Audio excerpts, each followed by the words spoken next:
Assalamualaikum warahmatullahi wabarakatuh. Alhamdulillah bini'matihi tatimmus shalihat. Segala puji hanya untuk Allah atas nikmat yang kita terima, hendaknya sempurna kesolehan kita. Amin. Asyhadu an la ilaha illallah wahdahu la syarikalah wa asyhadu anna Muhammadan abduhu wa rasuluh la nabiyya ba'dah. Yang dimuliakan oleh Allah Subhanahu wa taala, bapak-bapak, ibu-ibu, hadirin, hadirat jemaah tarawih rahimakumullah. Bersyukur kita kepada Allah, alhamdulillah kita diberi oleh Allah suatu rahmat, nikmat yang sangat besar, yaitu kita bertemu dengan bulan Ramadan ini. Salawat dan salam tidak lupa pula kita mohonkan kepada Allah, semoga Allah curahkan untuk kekasihnya Nabi Muhammad sallallahu alaihi wasallam. Allahumma salli ala Muhammad wa ala ali Muhammad. Bersapula Bapak Ibu, Bapak Ibu, sehat-sehat. Nggak ada menjawab dah. Lihat Ibu. Alhamdulillah. Baiklah. Waktu kita 20 menit maksimal. Sudah di ujung Ramadan kita melaksanakan ibadah puasa Bapak Ibu. Tapi yang paling penting adalah yuk kita introspeksi, kita evaluasi ibadah puasa yang sudah kita lakukan dan tinggal beberapa hari lagi. Apa sebenarnya yang menjadi tujuan dari Allah? Kok sampai 1 bulan berpuasa? Itu harus dipertanyakan Pak. Dari 5 rukun Islam, puasa inilah yang sangat berbeda. Haji 25 tahun kita menunggu Pak Bu. Tapi yang haji itu hanya 5 hari, 9, 10, 11, 12, 13. Sholat 5 waktu kita. Kok zakat bilo ada pitih. Tapi kenapa puasa nih Pak Bu? 1 bulan dan 12 jam kita menahan. Jawabannya adalah pertama, bahwa ibadah puasa ini tujuannya yang pertama menjadikan kita meningkatkan ketakwaan kita kepada Allah. Walaupun di awal-awal Ramadan sudah disampaikan oleh Ustaz, tapi kita ulang-ulang kembali. Allah Subhanahu wa taala mewajibkan ibadah puasa ini agar kita meningkatkan ketakwaan kita. Pertanyaannya, Ustaz, apakah kami sebelum Ramadan tidak bertakwa? Allah. Tapi jujur kita katakan, ketakwaan kita itu mungkin masih ada yang di bawah, ada yang menengah. Makanya panggilan berpuasa itu semua yang beriman, Pak. Lalu bagaimana identitas orang yang bertakwa itu? Pertama jelas kata Allah, allazina yunfiquna fis-sarra wa dharra. Orang bertakwa itu baik selama Ramadan maupun sudah Ramadan nanti, orangnya sangat dermawan, pemurah. Dia menganggap harta itu bukan milik dia. Oleh karena itu dia mau berbagi. Dan menjadi orang dermawan itu tidak harus nunggu kaya dulu. Justru orang yang miskin, maka ketika dia rajin bersedekah, dermawan, justru diangkat menjadi orang kaya. Ditunjukkan oleh Allah kalau kita memberi suka dermawan dalam kondisi sarra wa dharra. Ketika lapang rezeki kita, ketika kita lagi di atas, itu pertama dulu. Jadi orang kalau banyak uang Pak Bu, banyak pitih itu, maka Pak kewajibannya berinfak, bersedekah, jadi orang dermawan. Baru setelah itu kata wadorro, ketika kita dalam keadaan susah. Jadi tidak ada istilah saya belum bisa, belum mampu, saya kerja. Allah katakan dorro. Justru itu yang disenang oleh Allah. Kalau orang di saat kaya, senang, ya bahagia, dia berinfak sedekah itu biasa. Tapi yang luar biasa adalah orang di saat dia sedang susah, dia masih bisa berbuat kebaikan, berbagi. Allazina yunfikuna fis sarra wa dharra wal kazimina al ghaiza. Orang-orang yang mampu mengendalikan emosi, menahan diri. Kita di Minang Pak Bu ada pepatah, daripada bercakap jo galang-galang. Ngomong Bu. Semuanya, biarlah bercakap jo orang. Lebu amalkan itu tuh. Bagi orang berpuasa itu tidak berlaku Pak.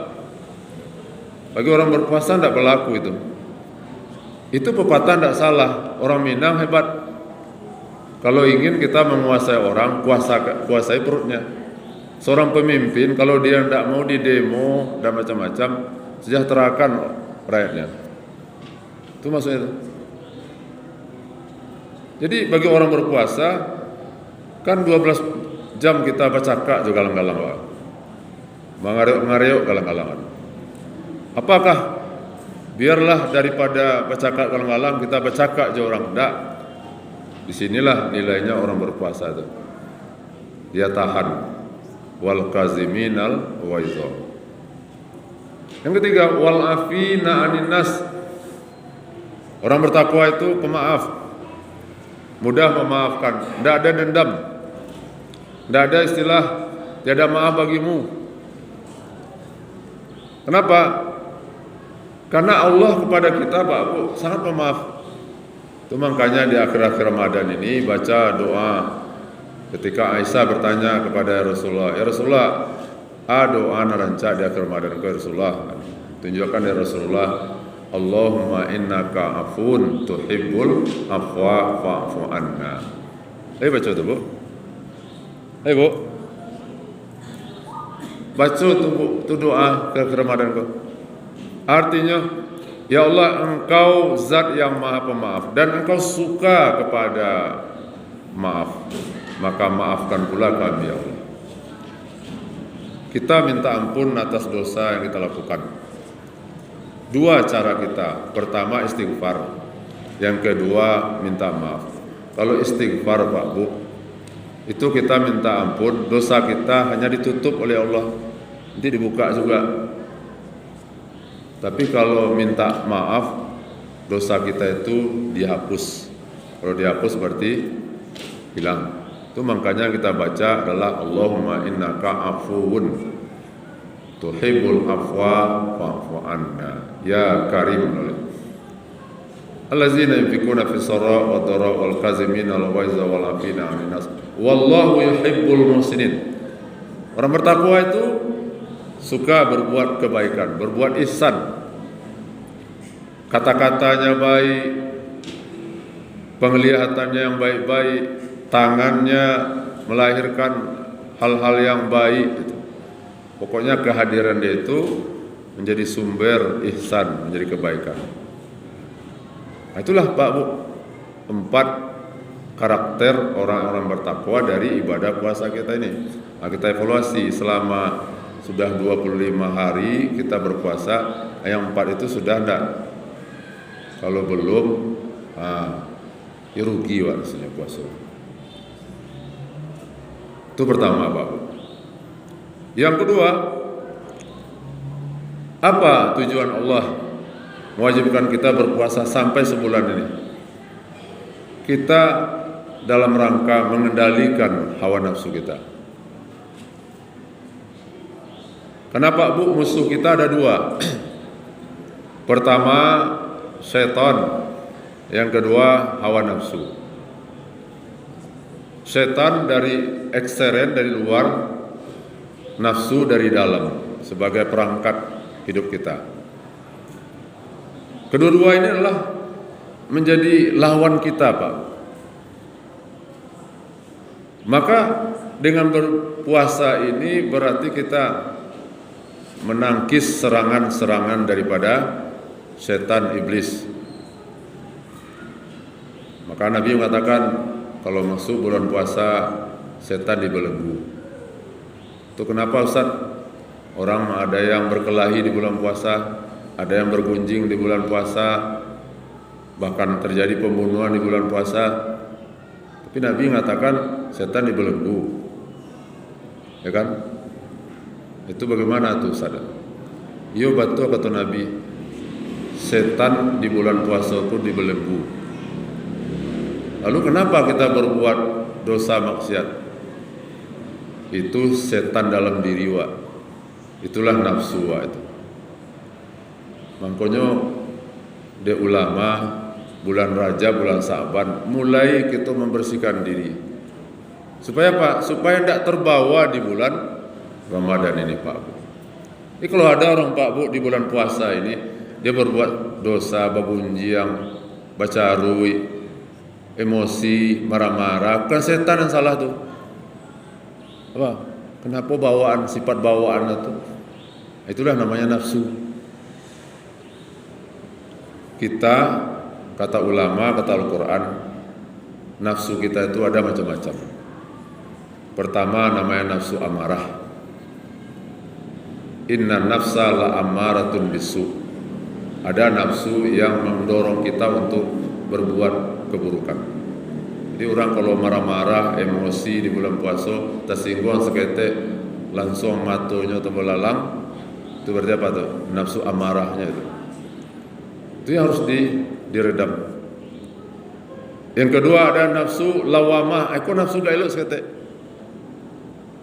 Tapi kalau disuruhnya, didorongnya, obek dosa, sudah obek dosa, awak disesalinya. Yang ketiga ada nafsu hewan. Hewan itu dua macamnya. Ada hewan bahimiyah, hewan yang sifatnya hanya makan, minum, ya, melampiaskan biologis. Dalam diri ada tuh Pak. Di bulan Ramadan inilah itu kita kendalikan. Ada orang kan pikirannya makan aja, minum aja, di mana saja pasar kuliner dikunjunginya, apa saja menu dicicipinya. Tapi di bulan Ramadan ini kita kendalikan. Tapi ada nafsu sabumiyah namanya, binatang, hewan, binatang buas, harimau, singa, serigala. Coba lihat Pak, bagaimana binatang-binatang tadi membunuh lawannya, mangsanya dengan sadis. Dan dalam diri manusia ini Pak Bu, ada keberingasan, kejahatan, ya, kesadisan itu. Kalau enggak, orang sampai membunuh orang, tidak sekedar membunuh, tapi apa? Mutilasi namanya. Dibunuh orang, dipotong-potong. Tapi yang dituju oleh Ramadan ini, puasa adalah sampai kita kepada nafsu mutmainnah namanya. Nafsu yang tenang, nafsu yang terkontrol. Bagaimana sifat nafsu mutmainnah? Pertama Pak Bu, nafsu mutmainnah ini kalau dia diberi oleh Allah nikmat, dia bersyukur. Kalau diberi dia oleh Allah musibah, ujian, dia sabar. Kalau dia berusaha dengan maksimal, kemudian hasilnya dia serahkan kepada Allah, itu yang disebut dengan tawakal. Itu nafsu mutmainnah. Kalau harapannya tidak sesuai menurut yang diinginkannya, yang dikasih oleh Allah itu bertentangan dengan kehendaknya, maka orang nafsu yang mutmainnah tadi, dia ridho, dia terima bulat-bulat apa yang diberi oleh Allah. Nafsu mutmainnah tadi, kalau sedikit pemberian Allah rezekinya hari ini atau bulan ini, dia qanaah, mencukupkan apa yang ada. Itulah ya nafsu mutmainnah tadi Pak. Dan yang penting lagi Pak, orang yang punya nafsu mutmainnah tadi, dia ikhlas dalam beribadah. Tidak mengharapkan sanjungan, tidak mengharapkan pujian. Itu nafsu. Ini akan kita kendalikan selama Ramadan ini dan akan kita aktualkan nanti sesudah Ramadan Pak. Jadi nafsu, mengendalikan nafsu ini. Nah, bagaimana cara Allah mengendalikan nafsu itu Pak? Luar biasa. Nafsu kita ini pantang kerendahan, pantang kelintasan. Sifat nafsu kita ini Pak Bu, pantang diagih beban banyak-banyak. Kok dapet nafsu aku bebas. Tapi di Allah tidak boleh begitu. Maka oleh Allah, supaya nafsu kita ini lemah, dibuat kita lapar. 12 jam lamanya kita berpuasa, sehingga perut kita ini kosong, sehingga nafsu kita itu melemah. Untuk lebih paham Bapak Ibu bagi ilustrasi. Dulu kan ada pedati, ada kabau itu. Kabau itu supaya jinak, dia agihnya beban yang banyak dan barik. Sehingga kabau tadi tidak kagilan-gilanan. Ini tahu kagilan-gilanan? Bahasa kami di agama itu. Kalau banyak bebannya, makanya akan berjalan lambat. Tapi kalau ringan bebannya, dia akan kencang. Kuda juga seperti itu.